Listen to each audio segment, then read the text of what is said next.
Claire Aupetit, qu'est-ce que c'est que cette affaire qui vous concerne aujourd'hui? Alors cette affaire, c'est une affaire commerciale. Ce n'est absolument pas une affaire privée, c'est une société. J'avais un contrat avec 3 associations de commerçants qui avaient déposé un recours contre le centre commercial de la Porte d'Aubervilliers. De là, j'ai été mandatée pour les représenter, pour enlever le recours et avoir des dommages et intérêts.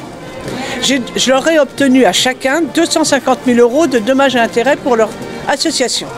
Mes honoraires étaient de 50 000 € par association, sur 3 ans. Ils m'ont payé la première année 1/3, ils m'ont payé la deuxième, 2 autres m'ont payé 2/3, le troisième ne m'a jamais rien payé.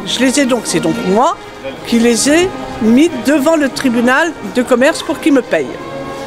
Malheureusement, les tribunaux de commerce sont vraiment à revoir. J'ai perdu, c'est eux qui me doivent de l'argent, j'ai perdu. J'ai été condamné. Ok.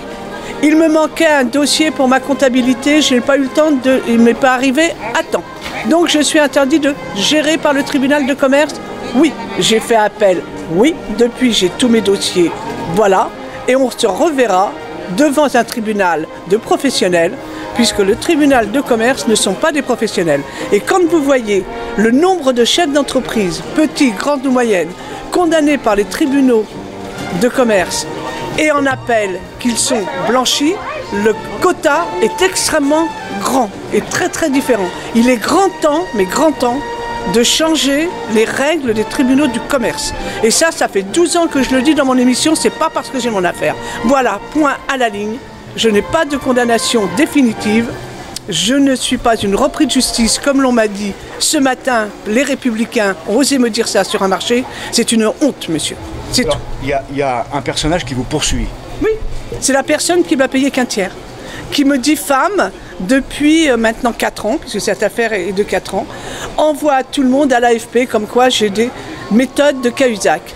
Il a reçu un recommandé par huissier avant-hier, nous le faisons en direct, dommages et intérêts, je lui réclame 50 000 €. Ça suffit. Il avait fait la même chose dans mon émission à RMC. Il y a eu une enquête d'RMC, j'ai été suspendu 3 semaines et depuis j'y suis et ça date de plus d'1 an et demi. Mais est-ce que cette affaire peut entacher votre campagne et éventuellement votre élection? C'est pas plaisant. Ce n'est absolument pas plaisant. Mais le peu de personnes qui m'en parlent, quand je leur explique, ils me disent « Mais attendez, nous, malheureusement, dans notre famille, oui, nous avons eu soit des commerçants, soit des agriculteurs, soit par toujours ce fameux tribunal qui ont souffert et on comprend ce que vous vivez. » Du côté de La République En Marche, il n'y a pas de difficulté. Il n'y a aucune difficulté pour vous. Aucune difficulté, ils ne m'ont pas téléphoné.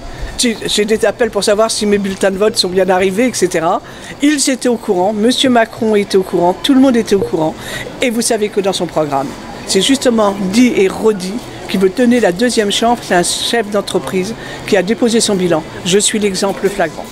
Alors si par hasard le tribunal d'appel en septembre vous donnait tort, c'est-à-dire vous condamnait, quelle serait votre position à ce moment-là? Je ne l'envisageais. Si ça devait arriver, j'irai en cassation, de toute façon. Merci.